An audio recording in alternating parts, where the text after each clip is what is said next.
J'ai le plaisir de vous présenter la nouvelle édition de notre rapport annuel économique. Le rapport annuel de l'IEDOM est en effet un document de référence qui offre un panorama complet de la situation économique de la Guyane.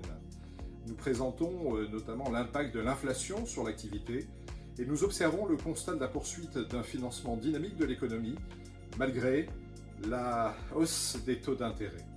Ce rapport présente les perspectives économiques des grands secteurs d'activité. Il s'adresse aussi bien aux citoyens qu'aux décideurs politiques et économiques. Ce rapport contient des analyses économiques approfondies avec l'évolution du PIB, de l'emploi, de l'inflation, l'analyse des études sectorielles par différents secteurs clés de l'économie guyanaise comme l'agriculture, la pêche, le tourisme, la présentation des données monétaires et financières comme des informations portant sur les crédits et les taux d'intérêt et enfin des perspectives économiques avec notamment des prévisions pour les années à venir. L'activité économique guyanaise a ralenti en 2023. L'indicateur du climat des affaires calculé par l'IEDOM s'est établi à 95,2 points, soit une baisse de 4 points par rapport à l'année 2022. Cette baisse de confiance des chefs d'entreprise est notamment liée à une inflation persistante, à des délais de paiement toujours élevés, à une augmentation de leurs charges, mais également à une activité spatiale qui est restée faible sur l'année 2023. Sur le marché de l'emploi, le bilan est mitigé. D'une part, l'emploi salarié progresse de 2,9% sur l'année.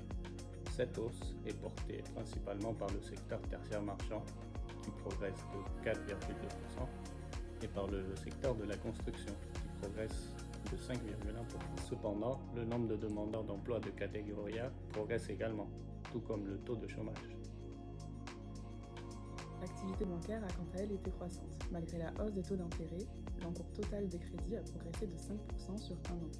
Les dépôts bancaires sont repartis à la hausse, de 2,1% après la contraction de 0,9% enregistrée en 2022. Sur l'année, 233 dossiers ont été déposés auprès de la commission de surendettement, contre 201 dossiers en 2022. Cette hausse de 15,9% en un an peut notamment s'expliquer par la conjoncture économique moins favorable. L'inflation a en effet pesé sur la vulnérabilité des ménages. Alors pourquoi ce rapport est important ? Eh bien, il permet de comprendre l'économie locale.